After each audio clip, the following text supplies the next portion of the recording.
네, 보시는 것처럼 혼조세로 마감했습니다. 나스닥은 0.18% 하락하면서 16,302.76으로 장을 마쳤고요. 다우존스는 0.44% 올랐습니다. 39,056.39까지 와 있습니다. 다우는 지금 6거래일 연속 오르면서 올 들어 최장 기간의 연속 상승세를 기록하고 있습니다. 일단 대형 지표나 발표가 없고 실적 시즌도 마무리돼가는 비교적 조용한 한 주이긴 합니다. 하반기에 나아갈 방향을 가늠해보는 눈치 싸움이 조용히 격렬한 시장이라고 할 수 있겠습니다. 핀비즈 맵으로 가서 살펴보겠습니다. 네, 보시는 것처럼 좌측 상단과 중앙의 대형 기술주들 요즘 약간 시들합니다. 초록초록한 종목이 거의 없죠. 저희 어제도 짚어드렸지만 설사 금리 인하가 올해 시작된다고 해도 지금 뉴욕 증시 너무 오른 거 아닌가. 뉴욕 증시 앞으로는 안전자산스럽게 좀 움직이지 않겠는가. 안전자산스러운 수익률을 보이지 않겠는가. 이런 분위기 속에서 시장의 AI에 대한 기대치에 좀 못 미치는 실적들도 나오고 있습니다. 먼저 반도체 섹터에서 유난히 빨간 조그만 네모 바로 눈에 띌 겁니다. 인텔입니다. 엔비디아 바로 옆에 있습니다. 그리고 반도체 섹터 바로 옆에 있는 또 다른 새빨간 네모, 네, 우버입니다. 여기서 종목판 가서 좀 더 자세하게 살펴보면요. 먼저 인텔의 주가 보겠습니다. 인텔 너무 조금해서 종목판에서 보여드리는 게 낫겠다는 생각이 들어서 바로 종목판으로 왔습니다. 인텔 2.22% 빠지면서 $30로 장을 마쳤습니다. 어제 미국 상무부가 중국 통신업체 화웨이의 노트북이나 통신기기 같은 데 쓰이는 반도체를 수출하는 기업들에 대해서 수출 면허를 취소했습니다. 이번에 면허가 취소된 기업 중에 인텔과 함께 퀄컴 같은 곳들도 포함되어 있습니다. 인텔은 이번에 중국 수출 면허 취소로 2분기 매출이 $130억 밑돌 걸로 예상했습니다.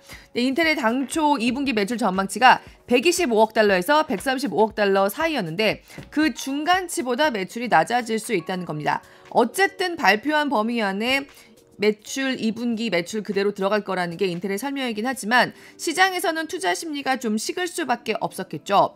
반면에 퀄컴의 주가는 그렇게 크게 내리지 않았습니다. 소폭 내리는데 그쳤습니다. 그리고 다시 종목판 가서 좀 더 다른 종목들도 자세히 살펴보면요. 네, 테슬라도 작지 않은 하락세를 이어갔습니다. 1.74% 하락하면서 $174.72로 장을 마쳤습니다.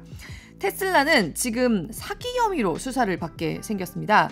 미국 연방검찰이 테슬라가 주행보조 기능인 오토파일럿과 오토파일럿의 다음 단계라고 할 수 있죠. 유료로 서비스하고 있는 풀 셀프 드라이빙 FSD 시스템을 소개하면서 소비자나 투자자들을 속였는지 여부를 집중적으로 수사하고 있다고 로이터 통신이 보도했습니다. 전신사기, 증권사기 혐의로 테슬라를 수사하고 있다는 겁니다. 테슬라는 공식적으로는 오토파일럿과 FSD 모두 운전 보조 기능이다. 언제든지 운전자는 운전을 하려는 태세로 차에 있어야 한다고 안내문을 부착하고 있지만요. 일론 머스크 CEO가 이 오토파일럿과 FSD에 얘기하면서 차가 알아서 고속도로까지 간다. 그리고 차가 알아서 주차 공간도 찾는다. 운전대를 운전자가 건드리지 않아도 집, 회사, 친구네 집 다 갈 수 있다. 이런 얘기들을 사실상 좀 프로모션에 가까운 얘기들을 한 것들이 사기에 해당될 수 있는지를 미국 연방검찰이 보고 있다는 겁니다. 다시 종목판 가서 보도록 하겠습니다. 여기 한때 뉴욕 증시에서 가장 핫했던 종목 중에 하나인 우버 살펴보면요. 네, 큰 폭으로 떨어지고 있죠. 우버도 실적 발표했습니다. 1분기의 총 예약 실적이 $377억 지난해보다 20%나 늘어났지만 회사가 발표했던 가이던스를 밑돌았습니다. 매출도 $101억 3천만 달러로 시장 예상치 밑돌았고요.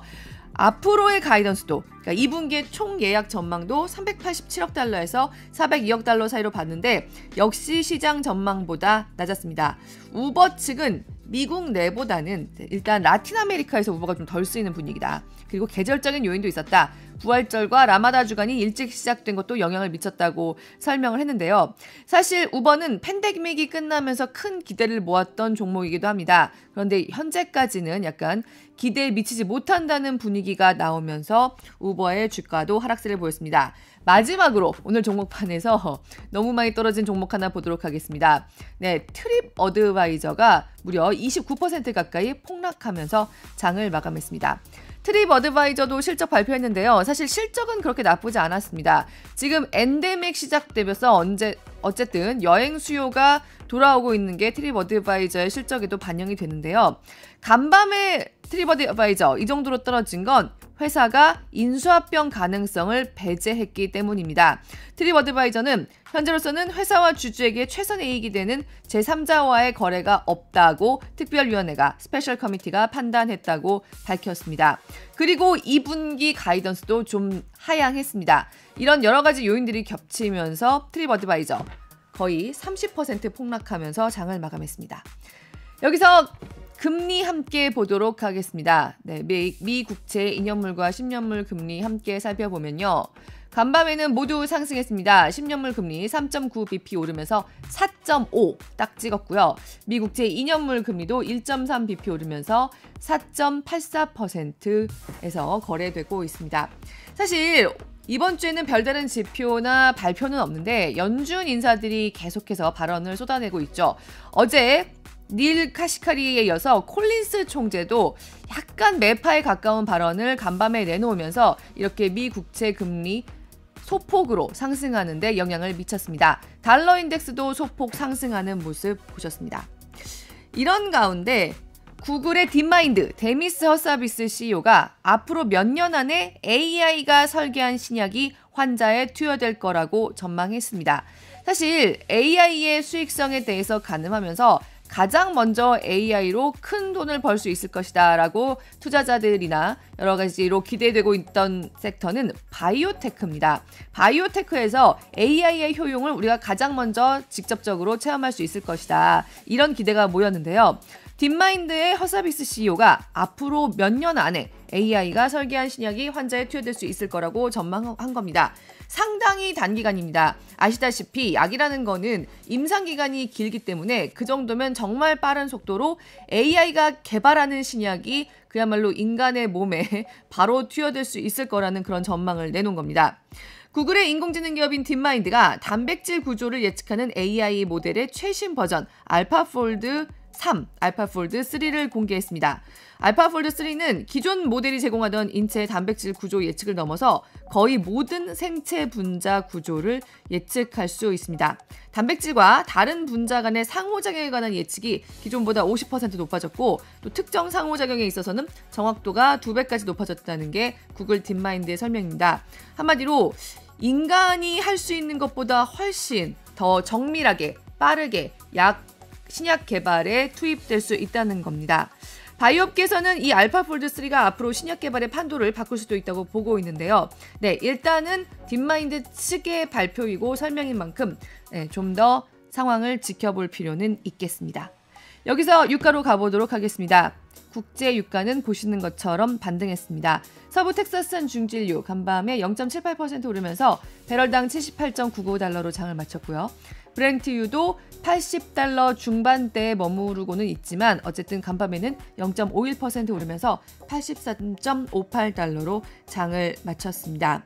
그런데 간밤에 이렇게 유가가 오른 건 중동에서의 지정학적 불안보다는 미국에서의 수급 상황이 더 영향을 미친 걸로 보입니다. 미국의 원유 재고가 감소하면서 유가 반등에 힘을 실었습니다.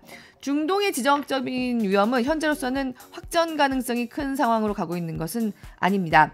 이스라엘과 하마스 간의 휴전 협정이 계속되고 있습니다. 다만 이스라엘이 회의적인 입장을 보이면서 지지부진한 상황입니다. 그리고 러시아가 우크라이나 각지의 에너지 관련 시설들과 최전선 마을에 대규모 폭격을 가했다는 소식도 들어와 있습니다.